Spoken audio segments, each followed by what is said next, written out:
离开浑源县的县城之后，我就直奔下一个目的地悬空寺。悬空寺是坐落在浑源县县城的南侧，北岳恒山北侧的山脚下，金龙峡内翠屏峰的半山腰间。它始建于北魏太和15年，也就是公元491年，距今已经有1500多年的历史了。从县城驾车过来，大概有5公里，10分钟就可以到达。这个位置可以说是悬空寺的最佳观景点了。从这个方向看过去像不像是一头巨龙镶嵌在这个悬崖峭壁之上呢？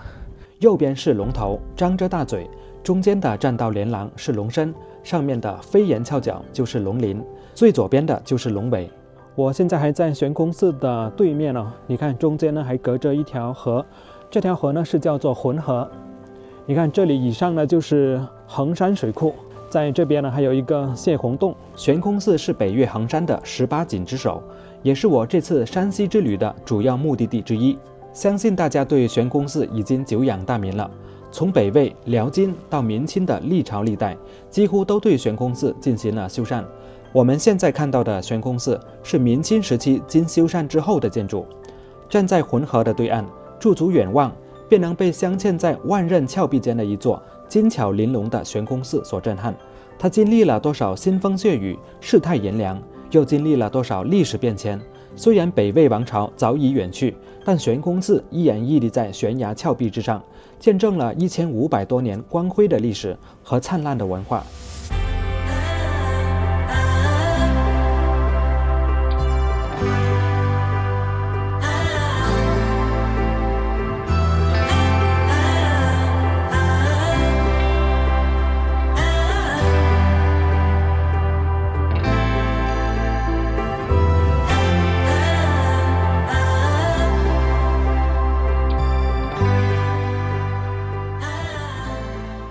进入这个景点之后呢，广场的尽头就是侠客亭。你看这里呢是有一块碑，写着侠客遗迹，这是为了纪念明代的大旅行家徐霞客到此一游的这样一个亭子。历代文人墨客来到悬空寺，无一例外都对他的精巧绝伦大为赞叹。徐霞客参观完悬空寺之后也留下了4个字，叫做天下巨观。在他的《徐霞客游记》中，由衡山日记的文章里有段生动的描述：溪崖之畔，层楼高悬，曲线斜移，望之如沈土重台者，悬空寺也。这句话的意思是，在西边崖壁的半山腰上，层层叠叠的楼阁悬在高空，弯转曲折，建在高土谷上的长屋斜靠山崖，看上去像海市蜃楼中重叠的亭台，这就是悬空寺。刚刚我已经买票进来了，这里的门票呢是分为2段。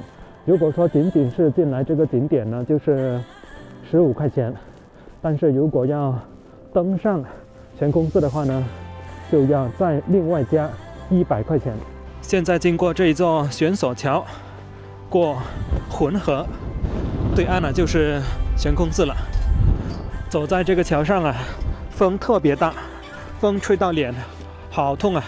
参观这个悬空寺有一个特别的规定就是在人多的时候呢，在寺庙上面停留的时间不能够超过半个小时，因为要控制人流量，一边上去一边下去。而且呢还有另外一个规定，就是如果说体重超过200斤的人他是不能够让你上去的。据说这也是全国唯一一个限制体重的景点不过今天呢，由于参观的人不是很多，所以应该不会太过限制时间。自古以来，不少文人名士来到这里留下墨宝。首先不得不提的是唐代大诗人李白，前面的石刻上面有壮观2个字，这是李白真迹所临摹的。在这个悬崖的脚下堆满了积雪，你看这个呢就是壮观2个字了。这2个字有什么特别之处呢？看一下这个壮字，是不是在右边多了一个点呢？你看堂堂的唐代大诗人竟然写了一个错别字。唐代开元23年，也就是公元735年，李白游览悬空寺后，挥毫写下壮观2字。有人猜测，当年李白在游览玄空寺时，感叹道：“危楼高百尺，手可摘星辰，不敢高声语，恐惊天上人。”他两腿发软，颤颤巍巍从悬空寺下来时，发现这一首诗不足以表达他对悬空寺的感叹，于是他又情不自禁地写下“壮观”两个字。你看“壮观”的“壮”是不是多了一个点呢？有人猜测那是李白感叹“壮观”二字无法完美表达心中的赞美之情，于是就多写了一个点，表示悬空寺比壮观还要多一点。当然了，还有人说，因为李白比较喜欢喝酒嘛，喝了酒之后呢，不小心又点上了一点。无论哪一种说法，都足以表达悬空寺的奇绝壮观。从下面往上看呢，确实是非常的惊险呢。你看，看起来呢，就像是整个寺庙被这10几根柱子给顶着。现在从这条阶梯上去参观悬空寺，这边是下去的路。你看，上去的很窄，下来的比较宽。在这里还要再验一次票，验一下100块钱的票。你看是由2张票组成，这边的金额呢是100，这边是15。悬空寺的建筑可以概括为1院2楼3组建筑你看，在这边呢，就是脚踏实地的一组建筑，就是一个院子。那边呢是有2栋楼，所以呢叫做1院2楼。好，从这边的阶梯上去，就是山门了。你看这上面的墙壁呢，是有一些裂纹看起来是岌岌可危这个山门呢，应该是全中国所有寺庙当中最小的一个山门了。你看，2个人如果说并行走的话呢，都会碰到肩膀就连上面这悬空寺3个字都是非常的简朴，就是用黄色的油漆写上去的。正是这座小小的山门，还被誉为天下第一门，这可是大吉大利之门悬空寺就像一条金龙，龙身、龙头、龙尾蜿蜒镶嵌在这悬崖峭壁之上。你看，我现在走过山门，往前走就是龙尾了，脚踏龙尾，顺风又顺水，是不是有这种说法呢？这个楼阁还可以登上去呢。这边是入口，别看这组建筑这么小但是它呢却5脏俱全这边有钟楼，这边是鼓楼吧，也有大雄宝殿、佛堂。佛堂呢是游客止步的，但是上面的大雄宝殿呢可以上去。我们从这边的阶梯上去，这底下还有一些老的石碑，永垂不朽。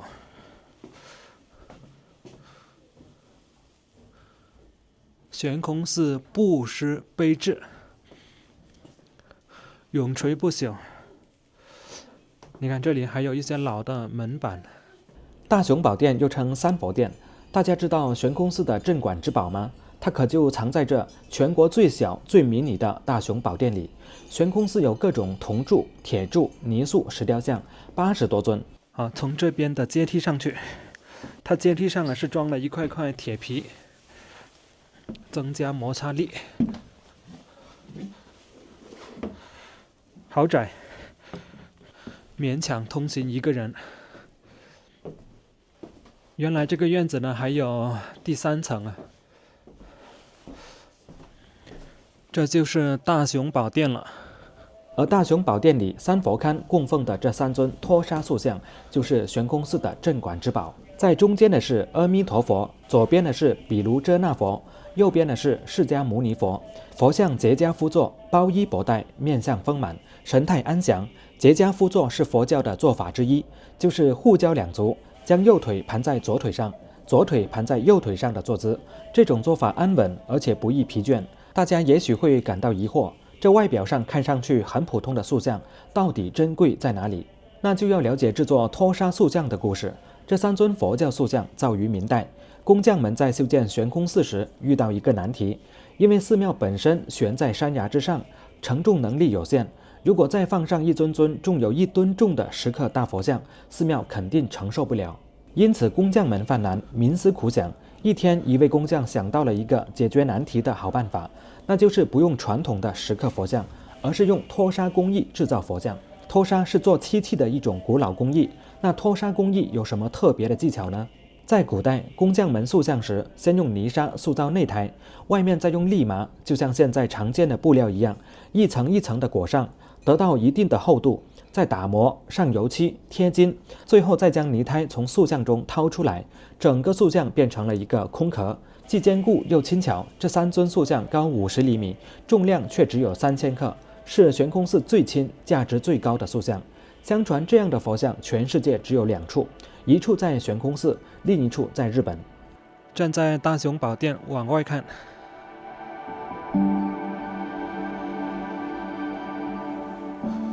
这个宫是叫做纯阳宫。哎，你看，在这个佛像的旁边呢，还有一个炕哎。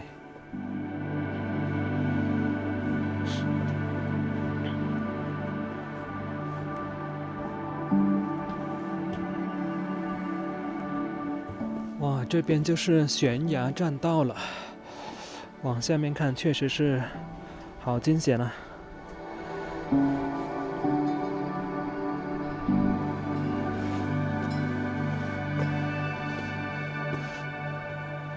你看这个柱子其实并不大，大概像一个碗的口那么粗吧。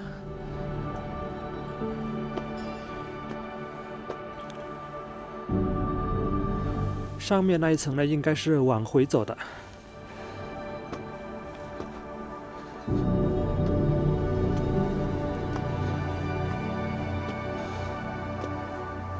这阶梯啊，看起来很光滑。如果说是下雪天、下雨天呢，可能会特别的滑。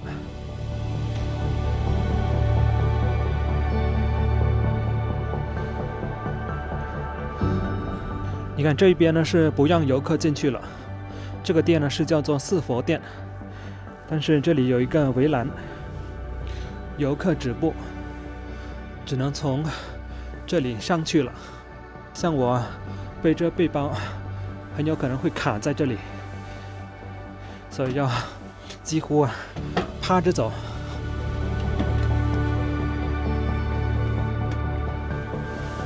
哇！已经卡住了，这里也不让上去啊！我的天哪，旅游路线哦，原来是往这边走。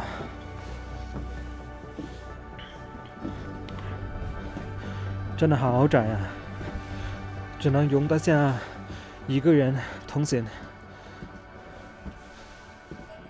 这个殿呢是叫做三圣殿，这里面的佛像呢都是古迹啊。每一尊呢都是相当的精致。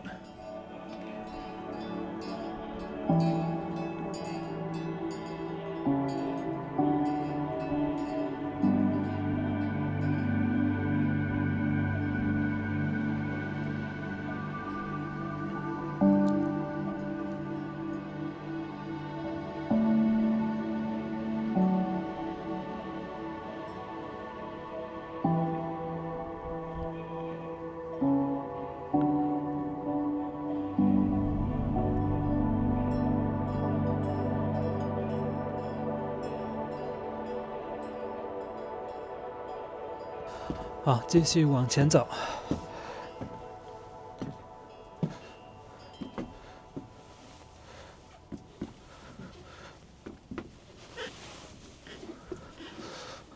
哎，已经走到最边上了，现在开始往回走了。其实这个悬空寺啊，真的很小，它的建筑面积呢，大概就是只有125平方。哇，好惊险啊！这里的栏杆很矮，大概只有50-60厘米高，但下面呢就是悬崖峭壁了，所以我要蹲着走，有一点恐高啊。这边呢就是三教殿，这里是悬空寺最有特色、最神奇的殿宇，集佛道儒三位为一体的三教殿。它也是整个悬空寺位置最高的建筑。这中间供奉的是佛教创始人释迦牟尼。佛教推崇慈悲为怀，普度众生。左边的是儒家创始人孔子，儒家主张仁义礼智信，以德治民。右边的是道教鼻祖老子，道教崇尚清净无为，得道成仙。殿内佛道儒三家教主共聚一堂，同寿香火。三人主张见解不同，却和平相处上千年，这在全国各地的寺庙中极为罕见，不能不说是一个奇迹。我相信大家一定会很好奇，为什么悬空寺能够屹立千年而不倒？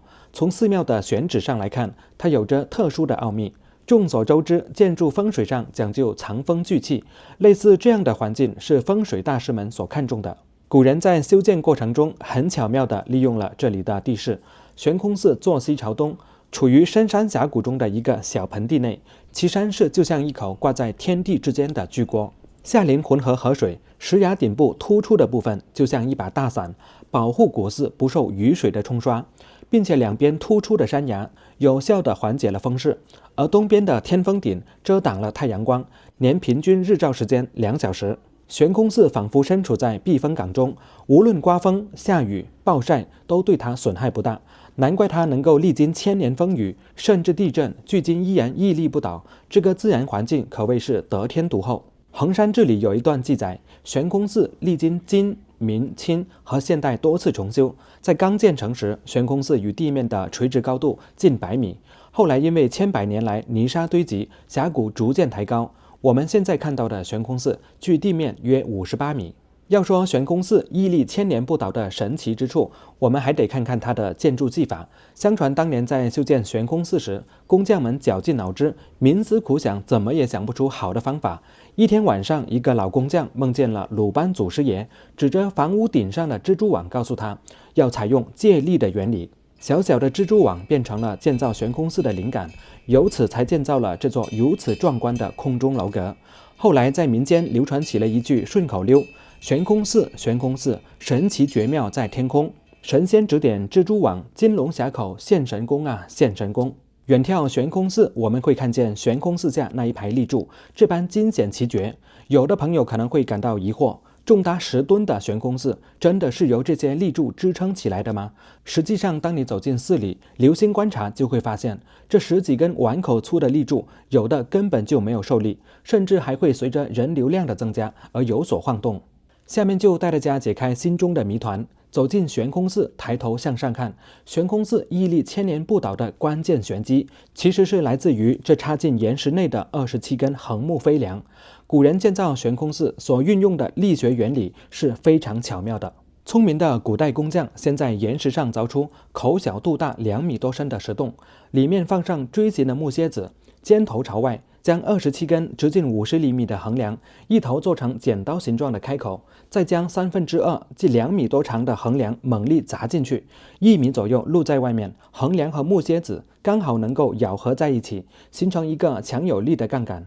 主要承重部分是山体的石基，类似于现在膨胀螺丝的原理，外面的压力越大，里面就咬合得越紧。为了防止向下倾斜，横梁和山体并不完全保持水平，它们之间形成了一定的高度，微微上翘，十分牢固。这就相当于打好了地基。可别小看这些方形横梁，它们是用当地的特产铁杉木加工而成，用桐油浸泡过，不怕白蚁咬，而且还有防腐的作用。然后在地基上铺好岩石，形成地面。工匠们通过绳索将建筑材料运上90多米的高空，梁柱上下一体，廊栏左右相连，通过梁架斗拱，整个寺庙建筑形成一个整体框架。当然，这10几根立柱也立下了汗马功劳，每根立柱的落脚点都经过精心计算，有的立柱起承重作用，有的用来平衡楼阁的高低，有的需要一定重量加在上面才能够发挥支撑作用。古人在此基础上建成了殿阁楼台，使悬空寺上载威严，下临深谷，成为一座悬在半山腰上的空中楼阁。悬空寺之所以能长久悬空，还和它的精巧布局结构有关。悬空寺半天高，3根马尾空中吊，这些描绘悬空寺布局的古代民间俚语是不是很形象呢？悬空寺依山而建，从外面看是悬楼，从屋内看一半是房子，一半是洞。整个建筑后坡没有山墙，而是以岩石替代，将整个建筑和石崖有机结合。悬空寺并不是整个悬空，有一部分是坐山靠石。此外，悬空寺打破了传统以中轴线为中心对称的寺庙建筑布局，因地制宜，顺延山势，以西为正向，大门朝南开，整个建筑呈台阶式。往回走了。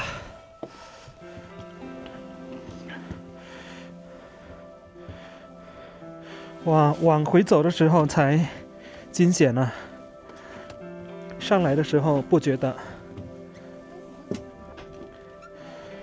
还有些人正在上来呢。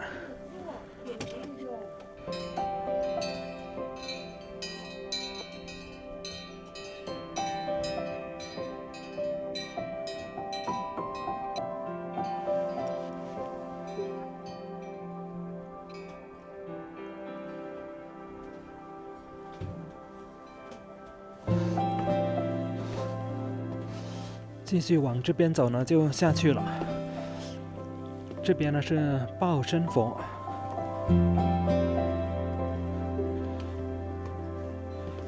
应身佛殿。这里每一个佛殿呢都是非常小啊，精致小巧。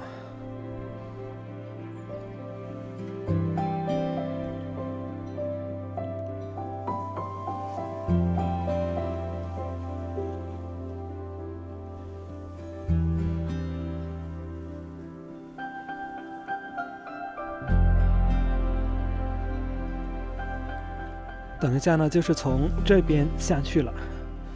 先来这个殿看一下，这是雷音殿。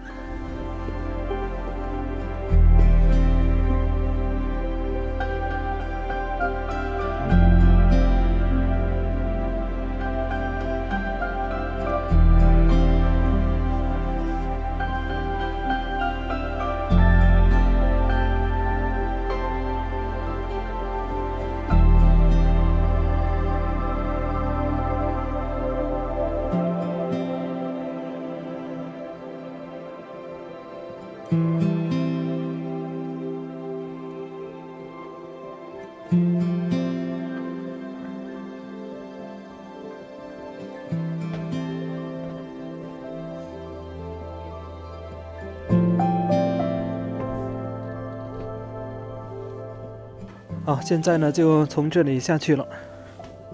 面对如此玄妙的悬空寺，也许大家不禁会问，古人为何要将它建在如此险峻的悬崖峭壁之上呢？1500多年前，中国正处于分裂的南北朝时期，北方的鲜卑族迅速崛起，建立了北魏政权，并把都城迁到了平城，也就是现在的大同。当时南方和北方来往更加频繁，山西是北朝统治的中心地带。而金龙峡是南北交通要塞，但通往北方的道路大多在山里，为了方便通行，人们便在山壁上建造了许多栈道。有资料记载，悬空寺的雏形是一座军事瞭望台，拥有重要的地理位置。北魏王朝建立之后，各民族开始相互交融，也促进了佛教和道教的发展，各地广修寺庙道观。有人来到这座瞭望台，重新修起了悬空寺。所以悬空寺不仅是一座寺庙，还是一个军事瞭望台，可以观察敌情。关于它的由来，有这样一个传说：在北魏时期，每逢雨季来临，大雨倾盆，浑河河水常常爆发大洪水，峡谷中浊浪滚滚，洪水蜿蜒好几里，像一条怒吼的巨龙，经常冲出山口，淹没农田庄稼，让当时人们的生活苦不堪言。传说有一位仙长告诉当地人，只要在金龙峡口两边的山腰间修建一座寺庙，就能锁住这条狂龙。古代百姓较为迷信鬼怪之说，就在山腰间建造起了一座用于辟邪的寺庙，于是就有了今天我们看到的悬空寺。悬空寺的由来还有另外一种说法：1500多年前的北魏时期，孝文帝曾颁发诏令，将道教的天师道场移至衡山。后来天师教的领袖寇谦之临死之前留下遗言：上言萧克，下绝萧伏，必令其高不闻鸡鸣狗吠之声，欲上与天神交接。这句话的意思是，寇谦之想修建一座空中寺庙，让来到寺院的人感到能与天上的神仙对话，忘却尘世间的烦恼。后来寇谦之的徒弟们为了满足师傅的愿望，全国奔波，四处选址，最后将地址定在了衡山主峰的对面，翠屏峰的峭壁之间，于是就有了这座悬空寺。